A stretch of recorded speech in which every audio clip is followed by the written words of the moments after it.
Today, we're going to talk about 2D arrays. But before we jump onto 2D arrays, we need to make sure that we know very well about 1D arrays. So these are the base for our 2D arrays. So first, we need to make sure that we already know what is a 1D array. So a 1D array looks something like this, and its indexes also look something like this. For example, let's have an array named A. Inside the array, we have our elements like 1, 2, and 3. Now to access them, for example, let's say you want to access the very first element, we just include a of 0. Now this will be returned as a of 0 is equal to 1, a of 1 is equal to 2,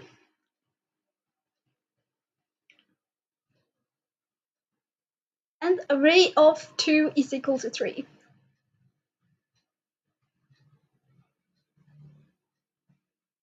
And we use only one for loop to actually go through these arrays. Let me show you here.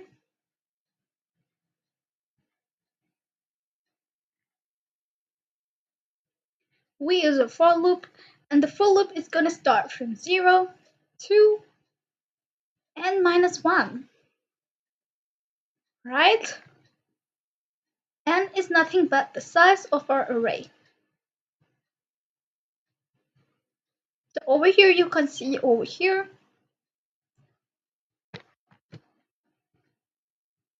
the size of the array is actually 3, 0, 1, 2, 3, but the indexes actually start from 0 and then end with n minus 1.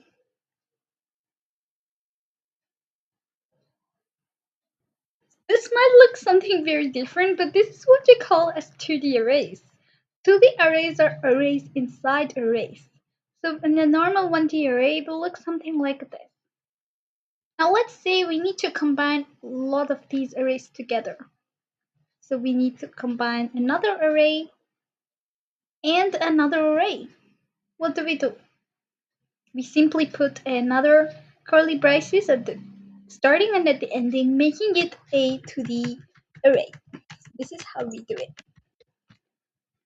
And you can also notice here that it has two indexes to access the element. You have to include two indexes to access these elements, and I'll tell you how to access them. Whenever we want to visualize our arrays, make sure you visualize it like this. You need to visualize it in a box, like a box, with grids on it. So it looks simply like this. The reason we are visualizing it this way is because it consists of rows and columns. So these are our rows and these are our columns. And how do we name them? Over here you can see that these rows are represented 0, 1, and 2, and the columns are represented as 0, 1, 2, making us to access the indexes like this instead of just using a single square bracket like we usually do. This is how we represent the 1D arrays, and this is how we represent the 2D arrays. So when you want to represent a 1D array, we represent it like this. But when we need to represent more arrays together, we simply add all of these arrays together and represent them. Now, when you're representing 2D arrays, the indexes change because to access a single element, you need to make sure that you're mentioning the row and the column as well. Also, remember that whenever you are using a 2D array, make sure you remember the first index value is always going to be your row, and the second index value is always going to be your column.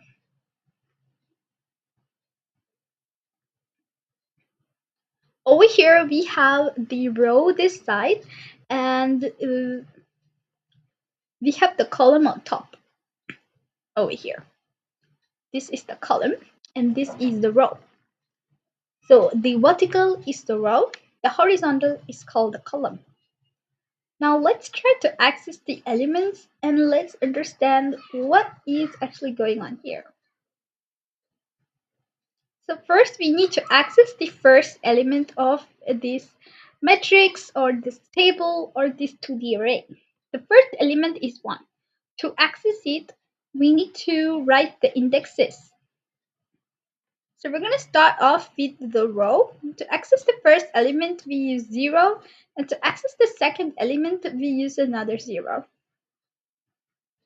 This will give you the first element. Now let's just move on to other sums as well. For example, if you want to access 5, guess what will be your row and what will be a column. If you want to access 5 over here, you need to see the row. It is in the first row and it is in the first column. So how do your indexes look like? Your indexes look like this. 1 is going to be the row and 1 is going to be the column. This is how you access it. Now let's say you need to access your 7 over here. You can see over here the first number you need to include is the row and the next is the column. So make sure you actually write A of 2 and then 3. But if you wrote something like 0 and 2, if you wrote it like interchange, it will point out to this number. We don't want that, right? So make sure you mention rows correctly and your columns correctly as well. I'm going to show you guys how to access using a for loop. This is the for loop. And you can see that we're using 2 for loops over here to access the element. One for the rows and one for the columns. The first outer loop is for the rows and the second inner loop is for the columns. So when you're accessing an element, make sure you give I inside first and then the j, because the first index represents the row and the second one to be the column. Now how do you find the length of your row and the length of your column? Over here we have a 2 into 3 matrix or 2 into 3 2D array. That is 2 rows and 3 columns in this case. Over here you can see that we can easily count the array. If you just give array the length, it will simply count it up to 2. But how to count the columns? If you want to count the columns, we just choose one of the arrays and take the length of it. Mostly it will at least have at least one array inside of it. It won't be empty. So we always choose the 0th index to give us the length of the column. Over here we got a HackerRank question so that we can get a bit practice of our 2D array. So given a 6 into 6 2D array, an hourglass is a subset of values with indices following in the following pattern. And there are 16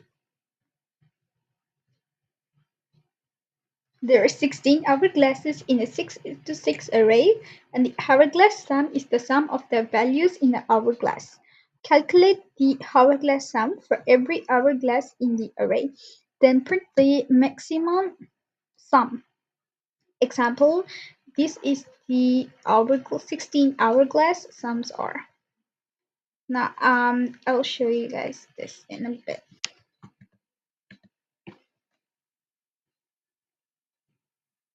Note if you have already this or nothing, complete the function hourglass sum with the following parameters. Each of the 6 lines of the input contains 6 space separated integers. Can you find the hourglass in this? It's actually very simple. I'll just show you guys how the hourglass is gonna look like. This is the first thing that you need to understand. The hourglass is gonna look something like this. It's gonna have one element over here, another element, and then it's gonna have another element straight on the middle, and on the down it's gonna have one element and then another element and then another element. So this is gonna shape like a hourglass. Okay. Can you find out the hourglass in this input? Yes, this one, this one, this one, and this one, and these ones. And can you find out another hourglass? Yes, this one, this one, this one, and the two down here, and the 1, 2, and 4. So this is how the 6 into 6 matrix is gonna look like. It's gonna start from the 0th row and 0th column and gonna end in the 5th row and 5th column. So these are nothing but they just represent the I and the J that we already saw in our for loop. If you want to simply visualize how that one cell will look, you can see here this is the 0, this is 1, and then this is how we number the to the array, and then we want to find this element, we include the row and then we include the column. So 0, 0, and when we want to include this one, 0, 1. And same thing goes over here, it's 1, 0 over here, and 1, 1. So this is how each cell over here it is written. You can see over here.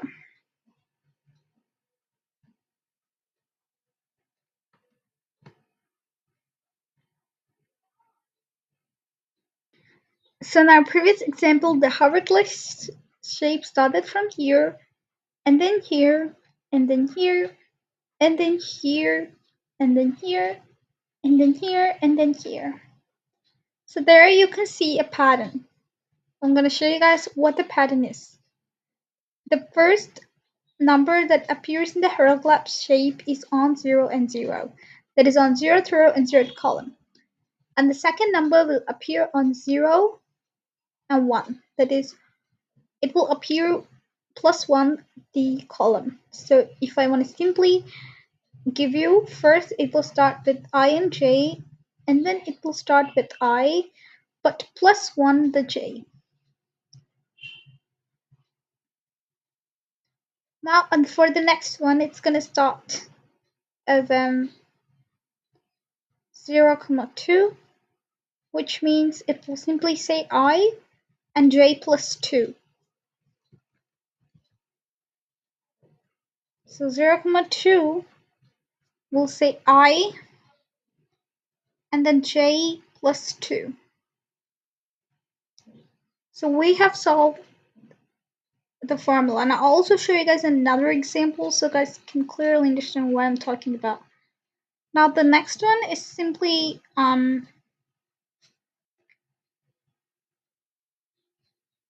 so now the next number is going to be this one over here, this one, and then these. Now you need to make sure you're creating a formula on how these numbers are getting on. So 1, 1 is going to be I plus 1 and then J plus 1. And when I'm talking about this one, it's going to be I plus 2 plus 0 plus 2 gives 2. And just the J value, because 2, 0 and 0 we already have over here. And then when we're talking about this one, it's going to be I plus 2 as well, but J is 0 plus 1. So it's going to be J plus 1. And then we're going to do for this one, which is 2, 2, it's also going to be I plus 2 and also J plus 2. Okay? So these numbers, this number, and these numbers. Now you can also cross-check whether they all appear on over here as well. So when you have these I and J, this is going to be I, J plus 1, I, J plus 2. The I is going to remain the same. The row is going to remain the same. Okay? Only the columns keep on changing. This is 3, this is 4, and this is 5. Now you can see over here only 4 and 4. Here you're both I plus 1 as well as J plus 1. And over here we have 5 and 3, which means I plus 2, but J stays the same. And then I plus 2, but J plus 1. I plus 2 and j plus 2. You need to make sure that you're having this as your I and j, and then calculating how other numbers appear. So when these numbers are what we call a hourglass, okay?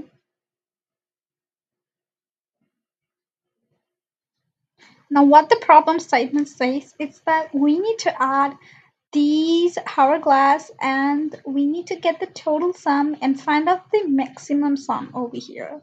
So this is also another hourglass that we had on our previous examples that you can see over here.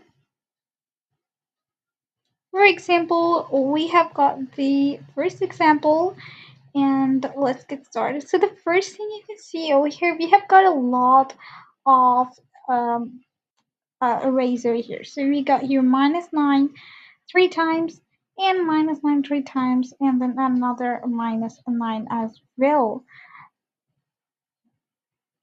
Now you can exactly see that what kind of hourglass is forming over here. We have got an hourglass over here.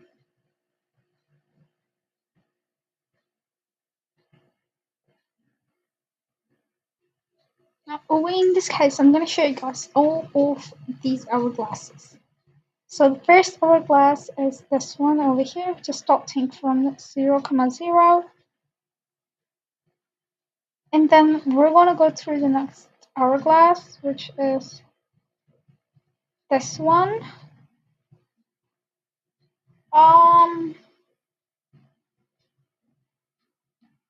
Is this one an hourglass? Yeah, this one is also an hourglass.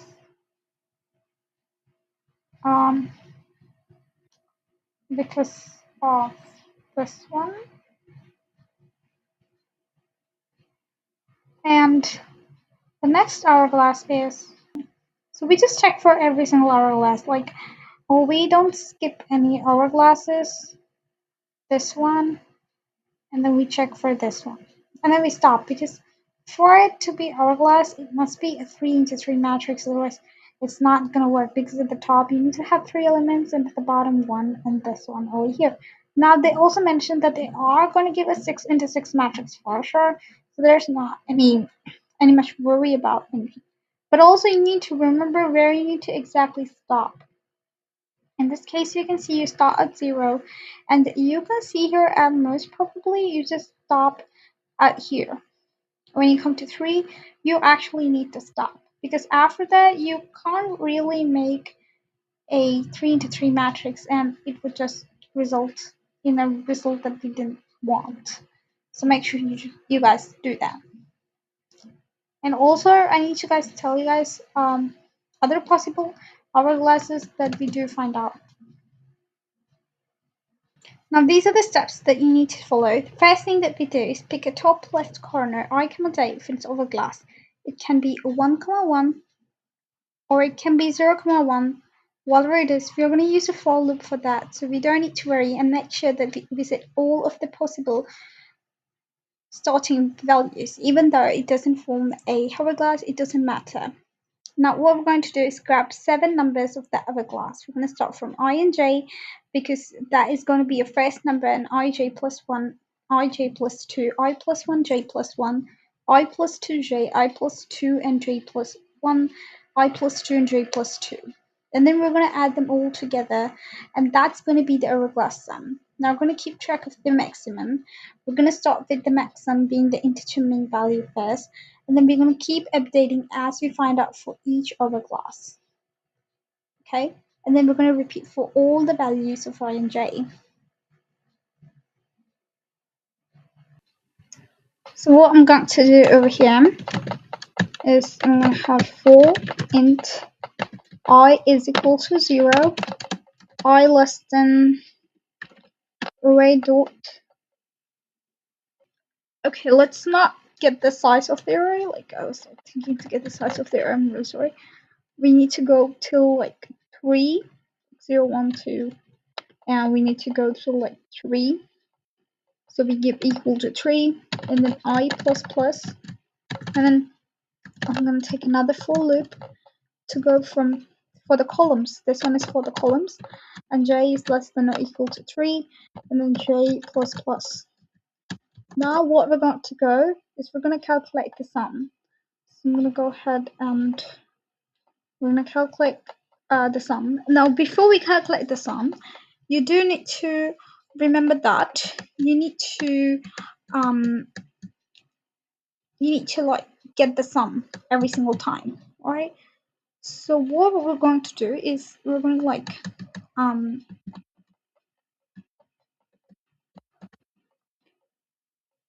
we're gonna add up like everything. So I'm gonna show you how. So it's gonna be int up sum is equal to array dot get of I, and I'm gonna again go and get of j. Okay, plus so I'm gonna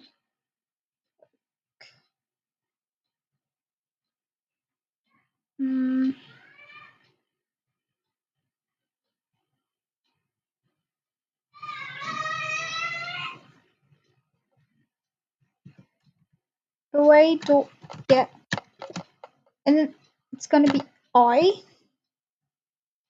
but I'm gonna go and get j plus 1. Now I just added the remaining values over here. And now you might be asking that whether we now need to reset the sum value, because for every new hourglass we need to get a new sum. But we now need to do that. The reason is because the sum over here